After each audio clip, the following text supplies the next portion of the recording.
Alrighty, back at it. It is day 19, July 29th, and today's workout consists of 4 exercises, all which have paused reps to them.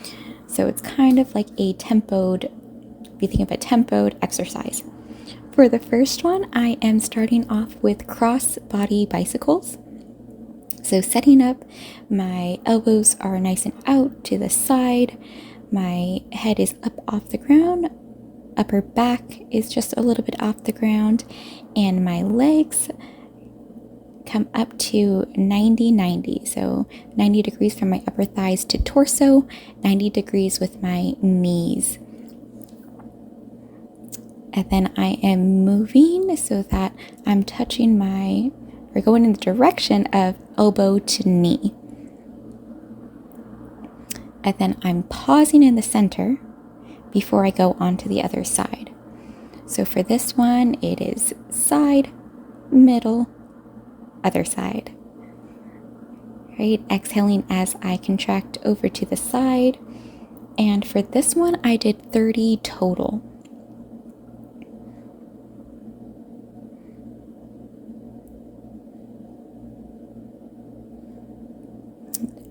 And a good initiation for the movement is thinking of driving with your shoulder. So thinking shoulder to knee, even though maybe you're not going to touch your shoulder to the knee, but that's just a good little thing to keep in mind. All right, on to the next one. I am doing push-ups. So I'm doing 10 push-ups total. The first 5 have one of my legs up. So extended, up off the floor. You can absolutely do your push-ups on your knee as well. Just making sure you switch halfway through. Right, keeping the belly button tight in so that your hips don't sag. And pushing up nice and strong. All right, on to my third exercise. These are side plank. I'm calling them half stars. They look kind of like a half star. So I am on my elbow on the side, elbows in line with shoulder, and then my leg, I am almost on like a little bit above my ankle. I'm kind of putting most of my weight on there. Extending my arm, my top arm and my top leg out, kind of like a star. And then bring it back to starting position. So leg, arm goes out, pausing a little bit at the top, and then bringing it down. So this does take a lot of balance.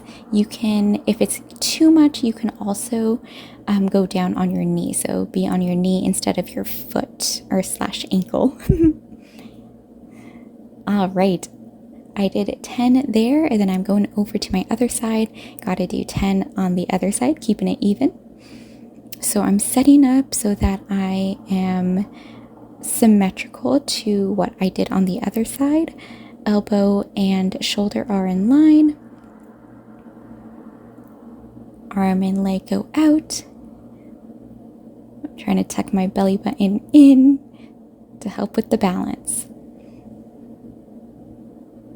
So whenever you do paused reps, you're increasing the time under tension, so that does intensify it. And then anything with balance, if you do it slower, it's harder to do. All right, so that is my third one. Going on to my last one. These are double back extensions. So I'm on my belly. My arms are out to my side, kind of like it reminds me of a goal post. So arms are out to the side, and then I'm going to be lifting up both my chest and my legs. So I am squeezing my glutes in, squeezing my upper back scapula together, and then it runs all the way down my lower back to my toes, which are pointed. You don't have to point your toes, but it does contract the calves a little bit. And then if you have any back issues, feel free to skip this one or just do the chest lift and leave the legs on the floor.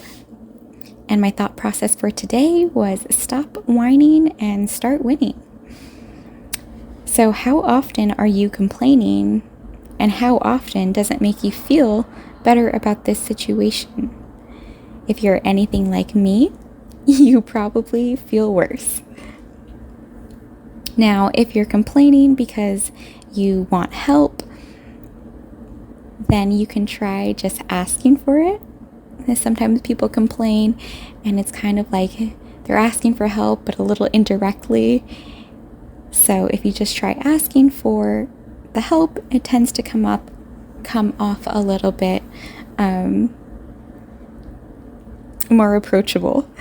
And then if you're complaining just to get it off your chest, maybe you're feeling loaded, there's a lot of things going on, you're just kind of feeling like you have the world on your shoulders, you can try approaching it with I need a rant about ... so I can move on. When you approach it like that, not only is it putting your mind already in that position of I'm going to do this, I'm going to talk about it, and then I'm just going to let it go. And if you're talking with somebody else, it also prepares them and lets them know that, you're not just complaining. They're not like, oh, here she goes again. They come with a more open mindset and maybe a little bit more empathetic. So with that, I will see you in day 20.